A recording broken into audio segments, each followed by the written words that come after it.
Welcome to the April 17th, 2020 video version of the Wagner Daily. My name is Rick Petticelli, and as usual, once a week, this video replaces the written commentary portion of our report. Hopefully it serves as a nice change of pace, as well as offers some insight as to how we set up our charts and what time frames and indicators we use. Before we get started, I just wanted to point out that we like to keep it simple on the charts. On the left-hand side is daily, and on the right is the weekly. We use the 10, 20, 50, and 200-day moving averages on the daily, along with a relative strength line that you can't see right now. So there's the relative strength line. And we use volume and a volume moving average. And on the weekly, we have a 10, 30, 40, and a 200 week relative strength line, volume, and volume moving average. We try to keep it very simple. Price action is king. Volume is a very close second. And then we rely on some moving averages for lower risk entry points and RS line for confirmation. All right, with that out of the way, let's get to the charts. S&P and NASDAQ futures are up 2.5 to 3%. I believe the Dow and S&P are up more than 3%. The NASDAQ is up more than 2%. The small cap Russell is up 5%. And this is all in reaction to the news from Gilead that they have a drug that is having good success treating COVID. So right off the bat, this is going to be a 3% gap up here, or 2.5. So somewhere, if it holds up, somewhere around the 87.36 level in the NASDAQ composite. Given that the market is extended in the short term away from the 10 and 20-day moving averages, this gap up is probably not going to be something we want to buy aggressively. Many stocks are extended in the short term, and we'll get into some of the stocks we'll be looking for on a pullback later in the video. But for this reason, we're not going to have any new entries for Friday. We're going to lay low on the open. And if we do happen to find some pullback setups later in the morning or in the afternoon, we will send an intraday alert to confirm any new entries. But getting back to the NASDAQ price action, if it opens 2% higher at around 87.50, that would put it about 10% above the 20-day EMA.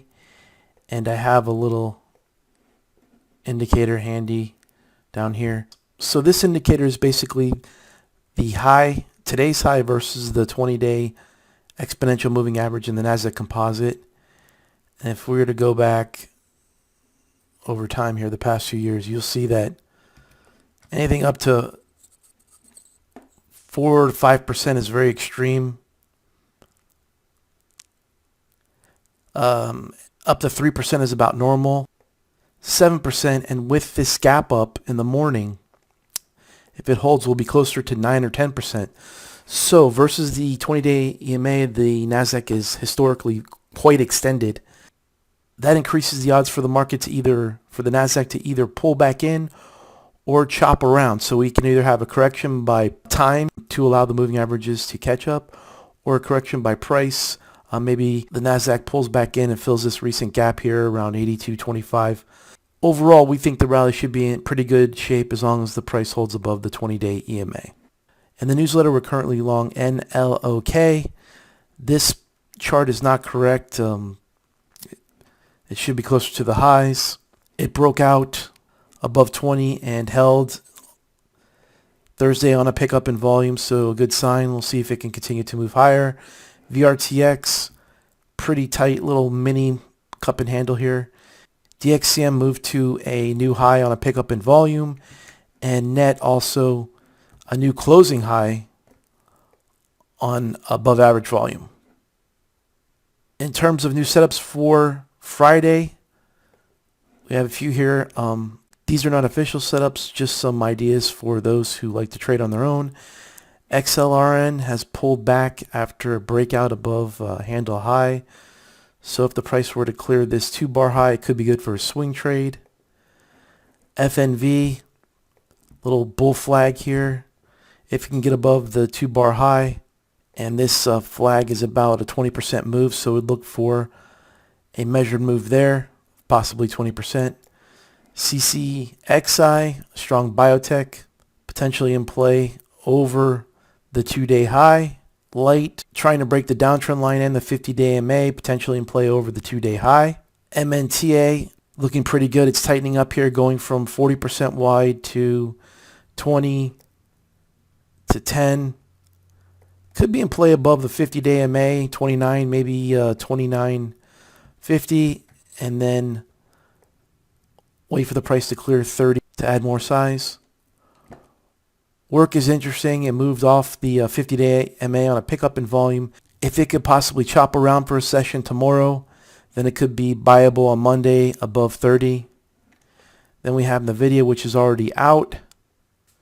We're looking for a pullback into this 280 area. And SC, which moved to new highs on big volume. Any pullback into this 52 range here should be a decent buy entry. And one could use a close beneath the low of 416 as a stop for partial size, and possibly use this 5-day moving average as a stop for the remainder of the position. The price should hold above this $50 area, definitely not come back below 48. And the last stock is AMD, which is interesting here. It moved out, cleared the 50-day MA, and has moved higher the past 2 days on heavier than average volume. It's not yet broken out to new highs. It does report earnings, though, next week. In 2 weeks on the 28th. So if the price action can pull back into the 5-day MA before then we might get a chance to enter. If it does not, then we'll likely hold off until after earnings. And who knows, we could have a possible, if the price stalls around this area and just goes sideways, it could gap after earnings, which would make any gap up about 10 to 15% above the base high still a pretty good buy, as this would also be a move to all-time new highs. And let's go to the monthly chart. Actually, a quarterly chart might work even better here. There we go. So this is the prior highs were around 49, and AMD busted through that level in February before it sold off with the market. Put in a nice base off the 200 AMA. So if it can gap to new highs, even if it gaps up to 67 or 68 or 70, in my opinion, it would still be buyable on the open. And as this would be a move to all-time new highs, breaking the 2001 high. All right, that's a wrap for tonight's video. Thank you for joining me, and have a great weekend.